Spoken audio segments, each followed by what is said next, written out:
everyone. I'm Katie Darrell, and today we are at home and social with Ken Casey of Dropkick Murphys. How are you, Ken? Hey, Katie, how you doing? Thanks for having me. Yeah, hey, congratulations on the new album. Thank you very much. It's I wanted to get a straight up definition from you of what makes a song an anthem, because every single one of your songs feels like an anthem. What is it? It's just in your DNA. I think it's just, our goal is to inspire and, make people want to just stand up and, get their fist in the air. I mean, that was always my favorite kind of music, just stuff that just made you want to, sometimes smash stuff, sometimes just at least be up front singing along. We're very participatory music, we're not passive. So. Yeah, it's definitely in your face. And speaking of your fist in the air, there is a song specifically on this new album. The new album is called Turn Up That Dial, and there is a song called Middle Finger. Break this one down for me. Yeah, so middle finger is not just about like giving the finger. It's about the inability to not give the finger and the struggles through life when you're born with a DNA based on your family track record that just, you want to speak up, you want to say your mind, not necessarily giving the finger, but, you can't let yourself be pushed around or whatever. And sometimes, looking back on life, if I had practiced a little more restraint of pen and tongue in my life, things might have gone a little smoother. But I am who I am, and we are who we are, and sometimes you can't change that. But with age comes wisdom, and you realize that there is an easier, softer road a lot of times. So if you enjoy, who wants a song about the easier, softer road? You know what I mean? That's boring.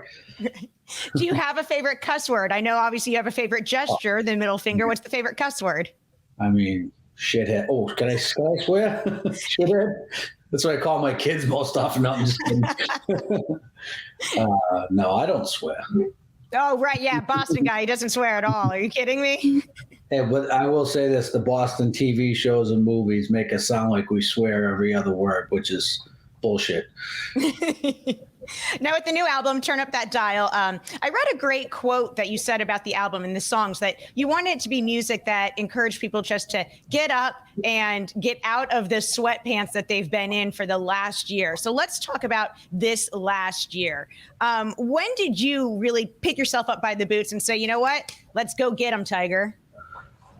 I mean, I think in the beginning, it's why, everyone went through the same thing, but we were on tour right up until this happened. We just got home from Europe and we were ready to start our St. Patrick's Day homestand. It was just like needle came off the record. We got to do this one live stream on St. Patrick's Day of 2020, and then it was just over. And I think people who had something to do, get up and go to work, I think they survived mentally better than those of us that didn't. And for a while, it was all of a sudden the rug was pulled out from under my life. And what's the point? What, you want to have band practice? Why? We're not going on tour. You want to write songs? Why? We're not going to release an album. And after we sat in our own, self-pity, like a lot of people for a while, watching CNN 24/7, we said, well, we might as well start working on the rest of the record. And honestly, it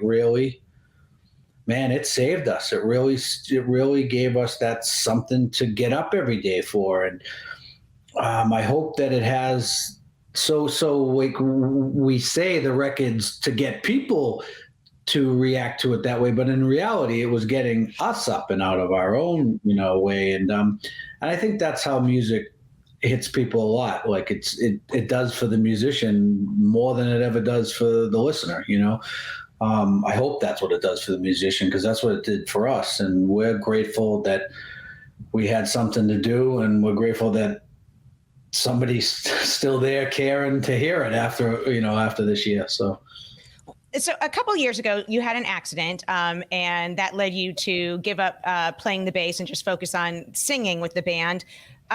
Did you play the bass on this album in the studio? Because I know no, Kevin. So there's just to quickly clarify that story. So I had it somehow got misinterpreted when we announced it. But I had an injury years ago from a job site when I was a teenager, and I had constantly had these neck problems, and finally my arm just went numb, and I had to get surgery. So I came out after that surgery, and Kevin Rowe, who has worked for us forever, grew up with our drummer Matt.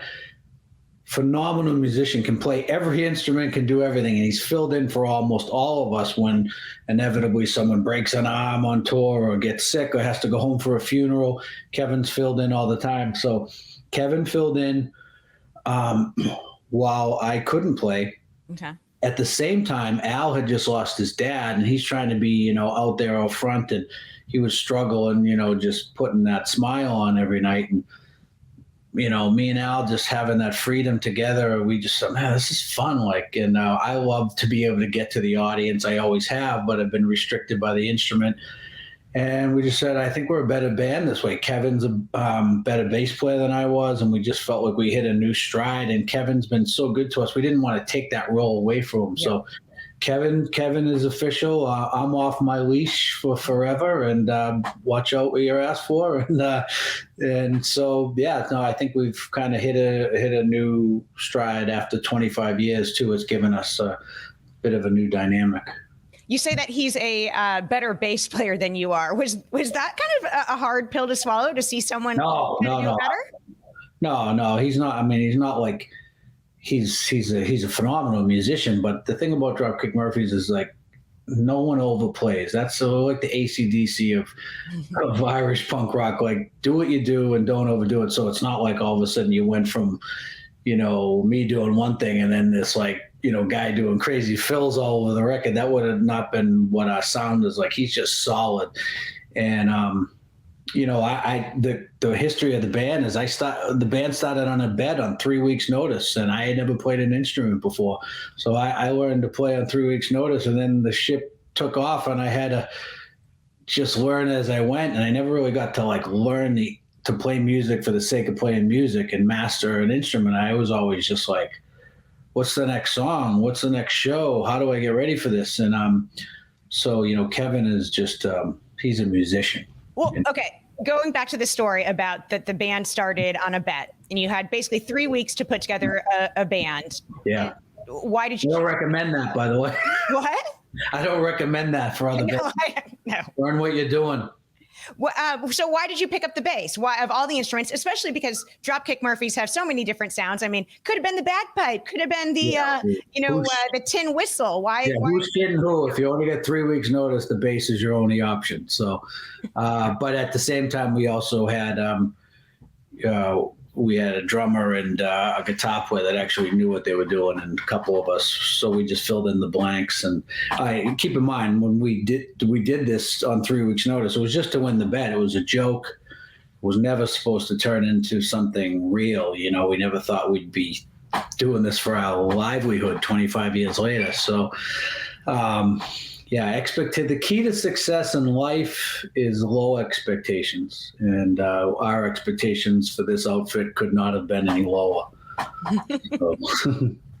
So in 2020, you guys really kicked butt in the fact that you were one of the very first bands that really took this pandemic and quarantine by the balls and started doing the live streaming and making it a reality and showing other bands that we could do this, and we don't need the audience in our face. They could be in their living rooms. And what I'm talking about is obviously it was in February of 2020 you had you did the St. Patrick's Day stream in March, and then you had the streaming from Fenway in May, and that was, I believe it's quoted as the first ever music event without in-person audience at a major U.S. venue. Period. On a Wednesday. No. Did you know that you were going to be changing the way music was delivered to fans by doing that? First, I'd like to just say before this started, I had a bowl, and I think I had some berries in my teeth. So I apologize for that. I just realized. I don't think the first one we did on St. Patrick's Day was just timing, necessity. Oh my God, we got to do something, Right. And then we lucked out that we were able to do a full band live stream, because at the time you could have 15 people together.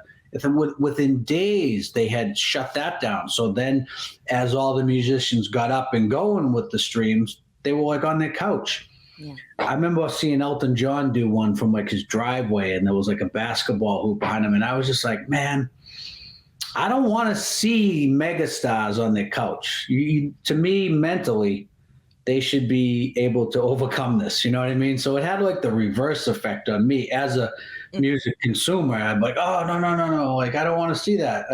I guess it was cool. It's like seeing behind the curtain with the Wizard of Oz, right? You're exactly. Like Elton John in his sweatpants. No, that can't happen. So we felt like, okay, we had the good fortune of doing, good fortune, bad fortune, before everyone had to strip it down more to get the St. Patrick's Day stream out in 2020. And then for the second concert, we were like, we'll do whatever we got to do full band. And so immediately we started to look for something. It has to be outdoors, has to be a large amount of space. The Red Sox have always been great to us. Doing it in Fenway Park, we said, well, we don't want to just look like fools out in the grass. So we decided to utilize the infield like it was, playing the positions. And that was a time of our life. I mean, people say, there were no fans. And yeah, there were no fans. But, one, we had the experience of the St. Patrick's Day one to realize, okay, the cameras are there. There's no fans, but we know there's people watching at home. Sure. And secondly, I'm sorry, but put a bunch of Boston kids on the infield at Fenway Park. Who cares if there's fans? We were having the time of our life. I mean, I'm singing lines and really, instead of thinking about the next line, I'm thinking, I think I want to slide into second base right now, or this or that. It was amazing. That was, like I said, I hope we never have to do it again, because, I want to be back to normal. But that was definitely up there as one of our favorite experiences. Well, the experience was really cool for viewers at home as well, because then you start bringing in people like, Bruce Springsteen is on the Jumbotron and doing 2 songs with you guys. And this obviously isn't your first run in with Bruce. He's worked on past albums with you guys. And Bruce has actually said in the past that his aha music moment as a kid to want to get into the industry was when he was watching the Beatles on the Ed Sullivan Show. What was your moment that said, you know what, I want to do music like professionally and be good at it and have the fans? Well, as I said earlier, I didn't have that moment. I stumbled into it on a bet. I mean, music was a huge part of my life. You could have quit after that bet. You won the bet and you stuck with it, man. So why? I guess just feeling how fun it was. But I mean, when I knew music was important to me, I loved classic rock and stuff, but I was 13 years old, and a kid on my baseball team, Paul Howley, shout out, made me a mixtape of the Clash and London Calling, and my life changed right then at 13 years old. I was like, oh, okay, classic rock was cool, but this is my music, similar to the Pogues came along around that same time. And, Irish music was a big influence in our lives from just growing up in Boston, but it always felt like my grandparents' music. And then the Pogues came along and took Irish music and gave it that kick in the ass. And I said, oh, this is my music. So there were those moments when music hit me as a teen where, it changed everything I thought about and how I looked at music, even though the playing live was kind of stumbled into, but I knew music was something that was important to me at those moments. The new Dropkick Murphys album is called Turn Up That Dial. I'm talking to Ken Casey here. Ken, all right. On the album, I know we have bagpipes. I know we have the tin whistle. I know there's banjo, mandolin, accordion. What am I missing out of the unique category here? Mandola, probably, which is like the bastard stepson of the mandolin. I think he might have covered everything else. No washboards, comb? No, I don't know. Yeah, sometimes after I leave, people sneak in other wacky stuff, but I think he covered it all. Ken's gone. We got enough. Again. That is awesome. All right, so this album, you've said it is almost like a thank you to the bands that have inspired you, and a theme of appreciating the importance of music. So let's go ahead right now. I want to play Stranded, okay? Ken, you are stranded alone with yourself, but you get to bring 5 albums to this stranded location with you. What 5 albums? Do I have a record player? Is it, am I just looking, are we talking about cover out, or do I get to hear the music? Oh, you get to hear the music. Okay. And a lot of people like to ask, are there snacks provided? Yes, you can. Snacks are wherever you're stranded. There all are the coconuts I can eat. All right. Well, I mentioned London Calling by The Clash. I think the first record, well, I love all the Clash records, but just how complete London Calling is. Is there a song in particular on that album that Clamp Down would probably be my song on that album. But I think that if you're going to be stranded on an island, you want some variety on within these albums too. Certainly. Yeah, 5. Oh man. Well, I mentioned the Pogues. Let's we'll gotta put in a Pogues one. I could choose from any, but we'll say If I Should Fall from Grace with God, which was their big album, and when you do put on that Pogues thousands. Oh well, I'm stranded on an island and I want to get off. So I don't know. But Pogues, the Pogues make me happy. Yeah. And the song "Thousands Are Sailing" on that album would be great. It's dreaming about, looking back on, it's about immigration from Ireland to America, but I'd sure as hell want to be sailing off that island at some point that I was stuck on. So I love that you think you're on an island. I only said you're stranded. I mean, you could be on the moon. I could be in prison. Oh, you've made this way less fun now. No, you're in a self-isolation area. I'm on a warm island. All right, so we've got the Clash, we've got the Pogues. We need 3 more out of you, man. Yeah, well, we'll stick with a little bit of the theme of old Brit punk and Irish music, and go with "Inflammable Material" by Stiff Little Fingers, which is just that. To me, that album, the angst and the fist-raising ability of that album, that's what I'd play as I was trying to smash a coconut open. Is that'll give you kind of your anthem vibe, right? The anthem, yes, angry anthems. If I want to mellow out, and I wanted to get something current, so we'll do Jerry Cinnamon from Scotland, who I love and listen to a lot these days. His latest album that also came out in the pandemic, The Bonnie, which we actually covered the title track of that on a B-side for this album. He's just singer-songwriter, and we said, oh man, that song needs drums and guitars. So we did a cover of the song The Bonnie, and the album is called The Bonnie as well. So I bring that. And I gotta get a classic rock in there, either the Stones or AC/DC. We'll say Let It Bleed. Bookended. My favorite bookends, Give Me Shelter and You Can't Always Get What You Want. Best first and last songs of any album, I'd say. So there I am. Get me some snacks and I might stay for the whole winter. Or I build a raft. Have you ever had the chance to meet the Rolling Stones? I haven't. No, we've met just about. Man, we've been lucky, to meet a lot of our idols. So sometimes you're not lucky when you meet your idols and you find out they're dicks. But I won't gossip on who those people are.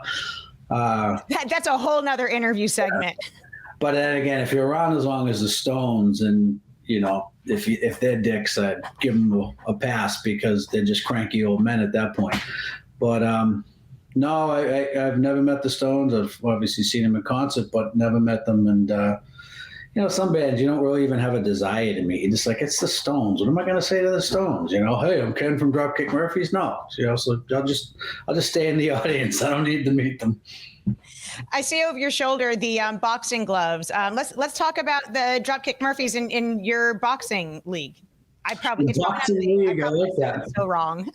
Yeah, so I've always been a boxing fan, and I got into promoting boxing to help some friends of mine, and promoting boxing's like quicksand. Once you're in, you can't get out. And I've been doing it for about 12 years now, and it actually recharged my entrepreneurial spirit. The early days of the band, I really enjoyed the making our own T-shirts, making our own flyers, passing out the flyers at gigs, really pushing the rock up the hill.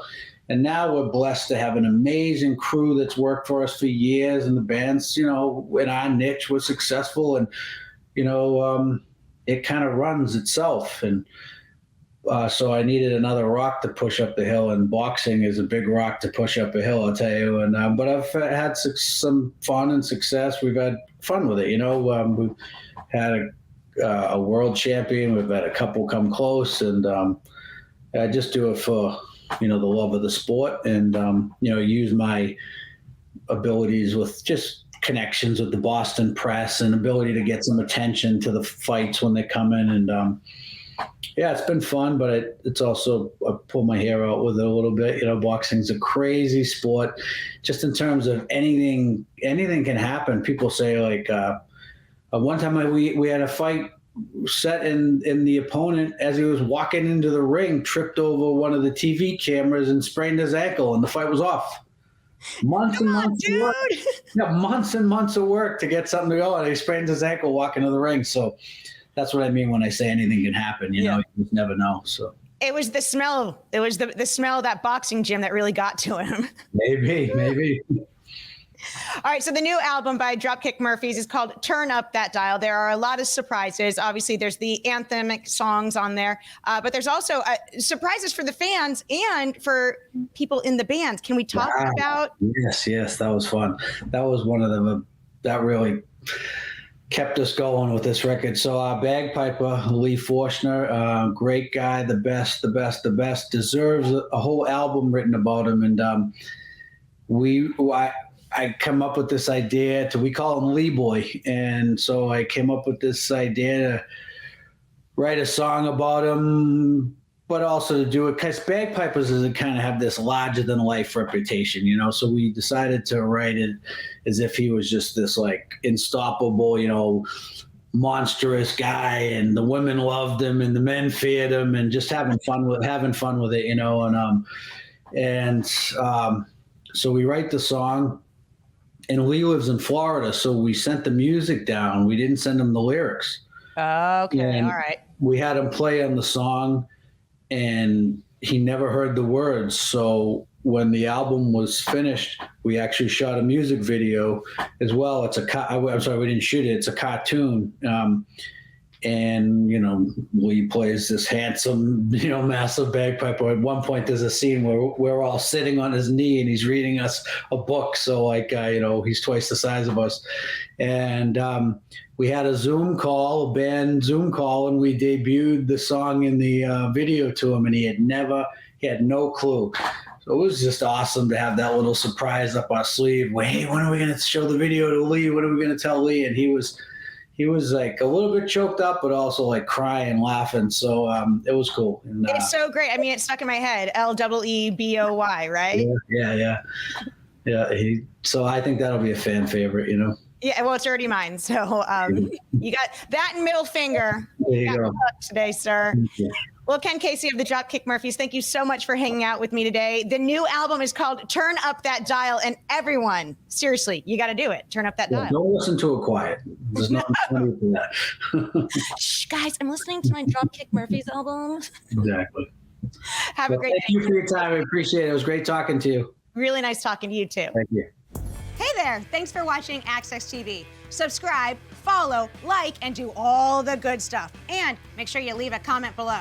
I don't know, just let us know what your favorite Access TV show is, or who your favorite bands are, and what artists you're into, or just say hi, man. I like to be told hi. We love hearing from you. That's the point, all right? Keep it coming.